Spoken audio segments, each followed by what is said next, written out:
Hey,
Alipur এবং আশেপাশে এলাকার মা বোনেরা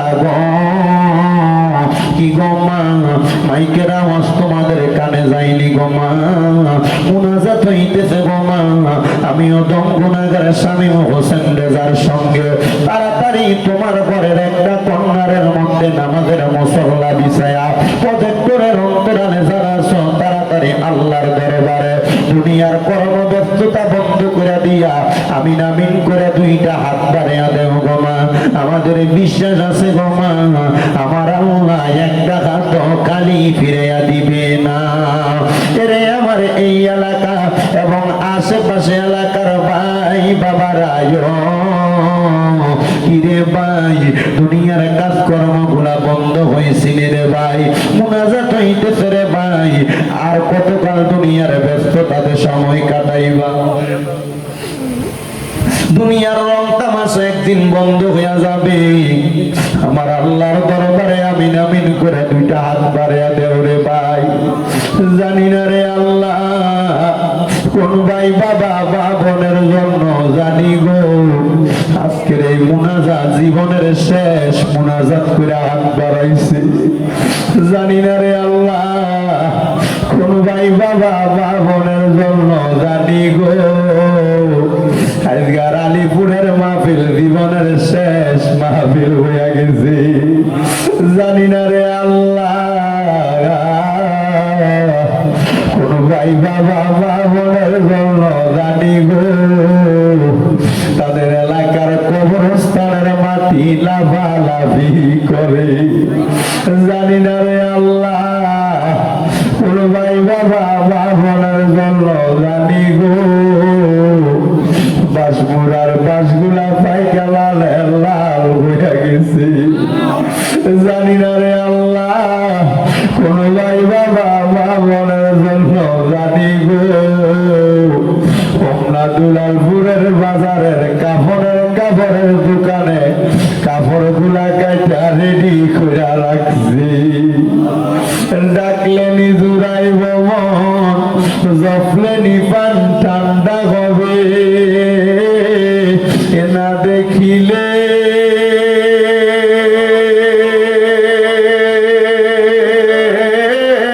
দুই নয়নে নয়নে রে আল্লাহ করো আল্লাহ জাগালয় তোমার মনে।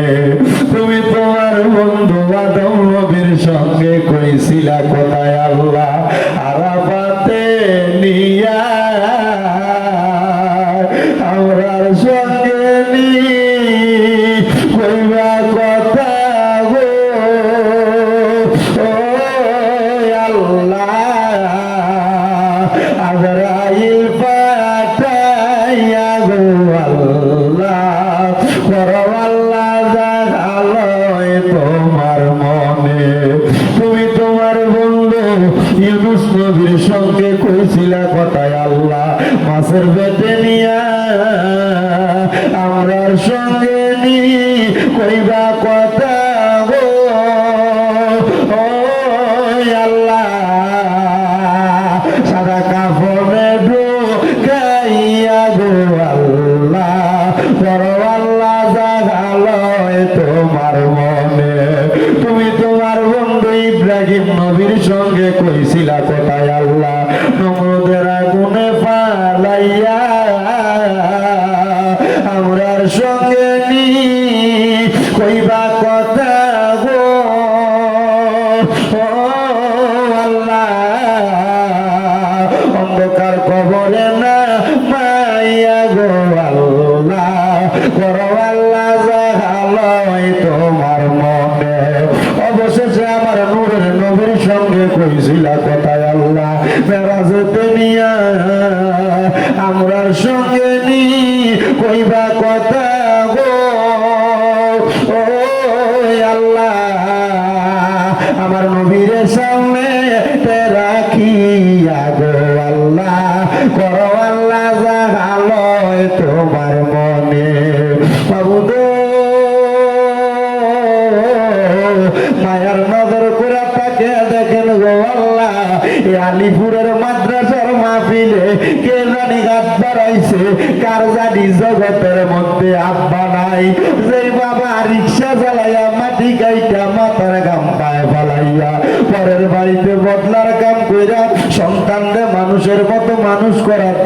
আব্বা পরিশ্রম করছে, এমন আব্বা যাদের অন্ধকার কবরে রে আল্লাহ আব্বার কবর জান্নাতের বাগান বানায়া দাও। ও দয়া ফরিয়াদ তোমার দরবারে, আজকের মুনাজাতে কে জানি হাত বাড়াইছে, কার জানি জগতের মধ্যে মানা যেই মা 10 মাস 10 দিন গর্ভে ধারণ কইরা সন্তানের প্রসব বেদনা সহ্য করতে মার বড় কষ্ট হইছে, এমন মা যাদের অন্ধকার কবরে রে আল্লাহ আমার কবর জান্নাতের বাগান বানিয়ে দাও। আল্লাহ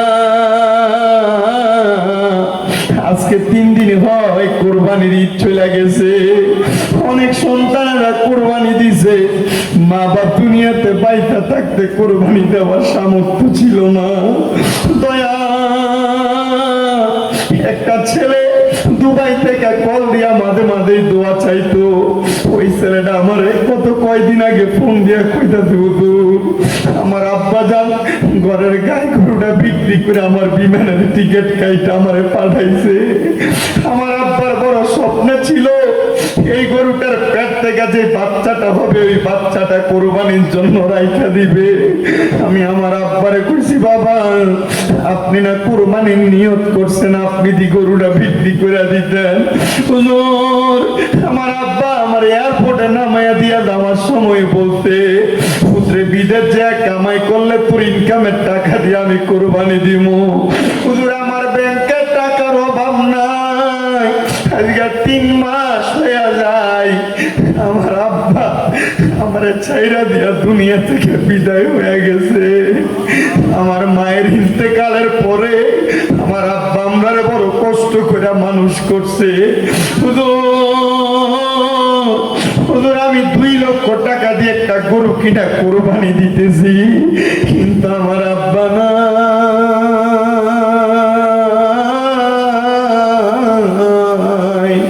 আল্লাহ এখানে কত সন্তানেরা জানি এমন আব্বার ছাড়া এই কোরবানির ঈদটা কাটাইছে। ও দয়াল আম্মা আব্বা যদিও নিজেরা কোরবানি দিত না, মানুষের বাড়ি থেকে সমাজ থেকে পঞ্চায়েত থেকে যে গোস্ত আসতো 2টা টুকরা আলু বাড়া দিয়া মা গোস্তটা রান্না করতো, পুত্রে একবেলা বেশি খাওয়াইতো, মা আলু চুল্লি দিয়া ভাত খেয়ে ফেলাইতো। জানি না এমন কোন সন্তানের ঘরে গোস্ত আছে কিন্তু মা বাপ নাই। আল্লাহ তাদের আম্মা আব্বার কবর না জাতের ফয়সালা করো। আমার একটা ভক্ত বিপ্লব তার আম্মা ইন্তেকাল করতে আজকে 17 দিন হয়ে যায়, তার আম্মারে যারা ঈদ কাটাইছে আল্লাহ তার আম্মার কবরটারে নাজাতের ফয়সালা করো। রাব্বুল আলামিন দেশ বিদেশ থেকে অনেকে দোয়া চায়, প্রত্যেকের খাস দোয়া কবুল ও মঞ্জুর করো। যাদের আম্মা আব্বা বেঁচে আছে হায়াতে তৈয়বা নসিব করো। এই আলিপুর কাদেরিয়া মাদ্রাসা এতিমখানাতে যারা যারা দান করে প্রত্যেকের দান কবুল করো। আমার একজন ভাই ভৈরবের আগানগর থেকে শফিক ভাই ওনার আম্মা আব্বা সন্তানের জন্য দোয়া চায়, তার দোয়া তুমি কবুল ও মঞ্জুর করো। গাইবান্ধার গোবিন্দগঞ্জ থেকে একজন খালাম্মা দোয়া চাইছে, ওনার দোয়া কবুল করে নাও। আমার ভক্ত স্বামী অসুস্থ, তার আম্মা অসুস্থ, দোয়া চাই তারা সেবা দান করো। বিশেষ করে আমার আম্মা যারা 1 মাস 2 দিনের মতো বিছানার মধ্যে পড়ে আছে অসুস্থ, আমরা আমাদের আম্মারে অসুস্থ অবস্থায় বিছানায় শোয়া ঈদ কাটাইছি। আল্লাহ জানি না আমাদের কোন পাপের কারণে আপনি আমার আম্মারে অসুস্থ বানিয়ে রাখছেন। আপনার দরবারে তওবা করি আপনি আমার আম্মা জানকে সেবা দান করে দেন। আল্লাহ আপনি আমার আম্মা জানকে সেবা দান করে দেন। আল্লাহ আপনি আমার আম্মা জানকে সেবা দান করে দেন। এখানে যে সন্তানদের মা বাপ বেঁচে আছে আম্মা আব্বার খেদমত করার তৌফিক দান করে দেন। আল্লাহ আম্মা আব্বার খেদমত করার তৌফিক দান করে দেন। আমাদের যেন আম্মা আব্বার সাথে কোনো রকম বিয়াদবি না হয়, আমাদের যেন আম্মা আব্বার সাথে কোনো রকম বিয়াদবি না হয়। মাপ চাই আপনার দরবারে। ও দয়াল আমাদের হায়াত থেকে একটু হায়াত দিয়া হইলো আমাদের আম্মা আব্বারে নেক হায়াত দান করেন। আম্মা আব্বা বাইচা থাকলে আমাদের জন্য বেশি করে দোয়া করবে। আল্লাহ আমাদের প্রত্যেকের নেক মাকসুদ গুলো পূরণ করেন। যারা অভাবে আছে অভাব দূর করে দেন। অনেকে প্রবাসীরা বিদেশ থেকে দোয়া চায়, আমার প্রবাসীদের কামাই রুজি ব্যবসা বাণিজ্যে বরকত দেন আল্লাহ। বিশেষ করে ইয়াতিম সহ যারা যারা এই কাদিরিয়া মাদ্রাসার জন্য কষ্ট করে তাদের প্রত্যেকের পরিশ্রম আপনি কবুল ও মঞ্জুর করেন। পর্দার অন্তরালে অনেক মা বোনেরা হাত বাড়াই, আমাদেরকে কবুল ও মঞ্জুর করেন। যে 4 জন ছাত্র মাথায় পাগড়ি নিবে কোরআনের হাফেজ সম্পূর্ণ করেছে, তারা সব বাকি প্রত্যেকটা ছাত্রকে আপনি কবুল ও মঞ্জুর করেন। আমাদের প্রত্যেকের মরণের আগে আখিরি জবানে মধুর কালেমা পড়ে দিয়েন লা ইলাহা ইল্লাল্লাহু মুহাম্মাদুর রাসূলুল্লাহ সাল্লাল্লাহু আলাইহি ওয়াসাল্লাম। একটা জবানও কেউ বন্ধ রাখবেন না, মুহাব্বতের আওয়াজ উচ্চ কণ্ঠে পড়েন আলহামদুলিল্লাহ। আলহামদুলিল্লাহ বললে খুশি হয় কি? আল্লাহকে আমরা সবাই একবার ডান হাত তুলে জোরে ডাকতে আল্লাহ। এতগুলা মাঠ ভর্তি মানুষ আছে বোঝা যায় না, মুহাব্বতে বলি আল্লাহ। হাত তুলে পড়ি ইয়া রাসূলুল্লাহ, উচ্চ কণ্ঠে পড়ি ইয়া বলি আল্লাহ।